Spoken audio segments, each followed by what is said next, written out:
ओम शांति। 3 सितंबर 2023 की अव्यक्त मुरली से होमवर्क। आज की अव्यक्त मुरली है पर मत, पर चिंतन, पर दर्शन से मुक्त बनो, पर उपकारी बनो। आज की मुरली से हम लक्ष्य लेंगे तीनों पर से मुक्त होकर सर्व उपकारी बन तीव्र पुरुषार्थी बनना है। इसके लिए आज हम अटेंशन देंगे। तीव्र पुरुषार्थी बनना है, स्वचिंतन करना है और स्वधर्म में स्थित रहने के लिए धारणा मूर्त बनना है और अपनी बुद्धि को बिजी रखना है सेवा में। तब हम सर्व उपकारी बनेंगे।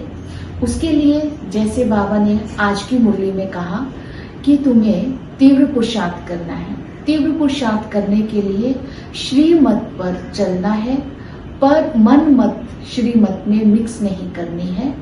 तब हमारा पुरुषार्थ तीव्र होगा। अगर मन मत मिक्स कर देते हैं तो पुरुषार्थ ढीला हो जाता है।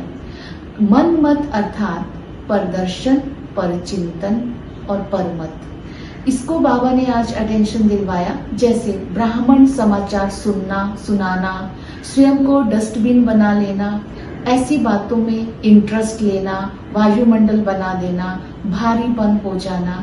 फॉर एग्जाम्पल बाबा ने दिया, जैसे 4 व्यक्तियों के बीच में किसी आत्मा के प्रति ऐसी बात कर देना, उन आत्माओं का उस आत्मा के प्रति, उस एक आत्मा के प्रति संकल्प, भावना, भाव, दृष्टि को परिवर्तन कर देना, घृणा में परिवर्तन कर देना। तो ऐसा वायुमंडल बहुत फास्ट बन जाता है। बाबा ने कहा संगठन में रहते हैं, बातें तो होती है, लेकिन अपने आप को इन बातों से सेफ रखना है, अपने आप को बचाना है। परदर्शन अगर करते हैं तो बुद्धि में बात ठहरती है, तो उससे फिर वातावरण बन जाता है। तो ये श्रीमत को आज अटेंशन में देना है। दूसरा है स्वचिंतन में अपने आप को बिजी रखना है। स्वचिंतन करने से तो बाबा ने कहा कि स्वचिंतन करना है, अपनी कमजोरियों को, अपनी गलतियों को चेक करना है, उनको परिवर्तन करना है और उनको मिटाना है। इसी को ही स्वचिंतन कहेंगे।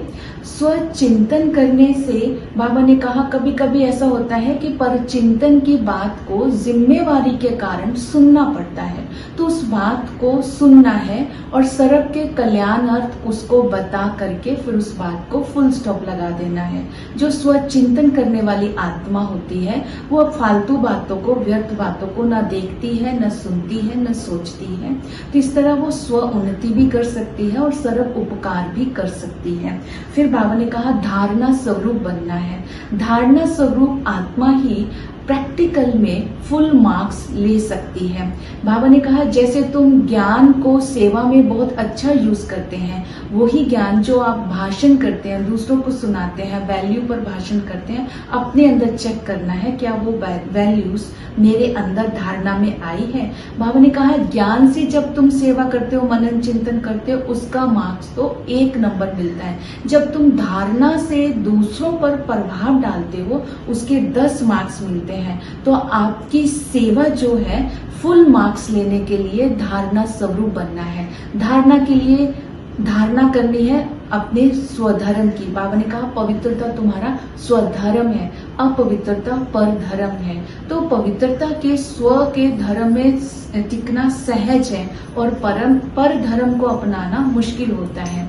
तो अपनी चेकिंग करनी है कि पवित्रता की धारणा मेरे अंदर कहाँ तक हुई है। दूसरा बाबा ने कहा कि अपने आप को देखना है कि मैं सेवा में बिजी रहती हूँ। जितना हम सेवा में बिजी रहेंगे उतना ही प्रदर्शन, परचिंतन से हम मुक्त रहेंगे। बाबा ने कहा सेवा करते समय चेक करना है कि अवस्था में किसी प्रकार का हलचल ना आए।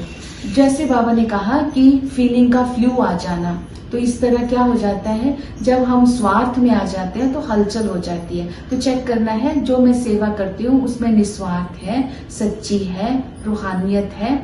जब हम सेवा इस भाव से, निस्वार्थ भाव से करते हैं तो सेवा खुद हमारे पास चल करके आती है। हम उस सेवा के द्वारा अपने चेहरे और चलन के द्वारा बाप का साक्षात्कार करा सकते हैं और दूसरों को बाप की याद दिला सकते हैं। तो ये स्मृति में रखना है कि मैं विशेष आत्मा हूँ, क्योंकि हमने बाप को जाना है, पहचाना है, हमने परमात्मा को पा लिया है। क्योंकि एक बुजुर्ग आत्मा भी, बूढ़ी अनपढ़ आत्मा भी कहती है हमने परमात्मा को पा लिया। यहाँ का 5 साल का बच्चा भी ये बोलता है, युवा सभी ये बोलते हैं हमने भगवान को पा लिया। इस दुनिया के हिसाब से जो विशेष आत्माएं होती हैं, चाहे हिस्ट्री के हिसाब से हैं, चाहे स्टेटस के हिसाब से हैं, चाहे स्वामी है, चाहे सेठ है, लेकिन जो संगम युग पर बाबा के बच्चे हैं उनके आगे वो विशेष आत्माएं कुछ भी नहीं है। तो अपनी इस विशेषता के नशे में जितना रहेंगे उतना ही हम पर उपकार कर सकेंगे और पर मत, पर चिंतन, पर दर्शन से मुक्त रह सकेंगे।